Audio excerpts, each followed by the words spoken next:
ముఖ్యమంత్రి నారా చంద్రబాబు నాయుడుతో కేంద్ర ఆర్థిక శాఖ మంత్రి నిర్మలా సీతారామన్ మర్యాదపూర్వకంగా భేటీ అయ్యారు. తమ నివాసానికి వచ్చిన నిర్మలా సీతారామన్ కు సీఎం చంద్రబాబు నాయుడు, మంత్రి నారా లోకేష్ సాదర స్వాగతం పలికారు. ఈ సందర్భంగా మంత్రి నిర్మలా సీతారామన్ ను చంద్రబాబు శాల్వాతో సత్కరించారు. పల్నాడు జిల్లా నరసరావుపేటలోని కేంద్ర రాష్ట్ర ప్రభుత్వాలు సంయుక్తంగా నిర్వహిస్తున్న మెగా రుణమేళా కార్యక్రమానికి ముఖ్య అతిథిగా హాజరయ్యే ముందు ఉండవల్లిలోని సీఎం నివాసానికి నిర్మలా సీతారామన్ చేరుకున్నారు. 80వ స్వాతంత్ర దినోత్సవ వేడుకలను ఘనంగా నిర్వహించేందుకు ప్రభుత్వం ఏర్పాట్లు ప్రారంభించింది. ఆగస్టు 15 వేడుకల ఏర్పాట్లపై ప్రభుత్వ ప్రధాన కార్యదర్శి జి సాయి ప్రసాద్ సచివాలయంలో సంబంధిత శాఖల అధికారులతో సమీక్ష నిర్వహించారు.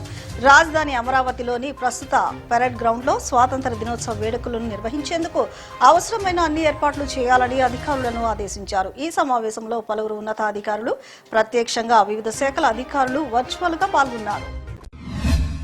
రాష్ట్రంలో కోవిడ్-19 కేసులు మళ్లీ పెరుగుతున్న నేపథ్యంలో వైద్య ఆరోగ్య శాఖ అప్రమత్తమైంది. ఆసుపత్రిలో అవసరమైన అన్ని ఏర్పాట్లు చేయాలని ప్రభుత్వం ఆదేశాలు జారీ చేసింది.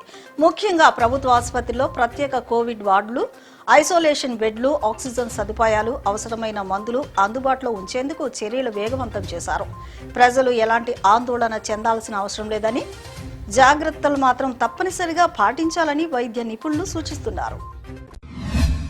విజయవాడలో అభివృద్ధి సంక్షేమ కార్యక్రమాలను వేగంగా అమలు చేయడంలో ఎమ్మెల్యే బోండా ఉమామహేశ్వరరావు కీలక పాత్ర పోషిస్తున్నారని ఎంపీ కేశినేని శివనాథ్ ప్రశంసించారు. సెంట్రల్ నియోజకవర్గంలో బలమైన పార్టీ కేడర్ ఉందని, కార్యకర్తలకు అన్నలా అండగా నిలుస్తున్న నాయకుడు బోండా ఉమామహేశ్వరరావు అని చెప్పారు. అలాగే నియోజకవర్గ అభివృద్ధికి 550 కోట్లకు పైగా నిధులు కేటాయించి రోడ్లు, తాగునీటి సౌకర్యాలు, డ్రైన్లు, పాఠశాలలు తదితర మౌలిక వసతులను అభివృద్ధి చేస్తున్నామన్నారు.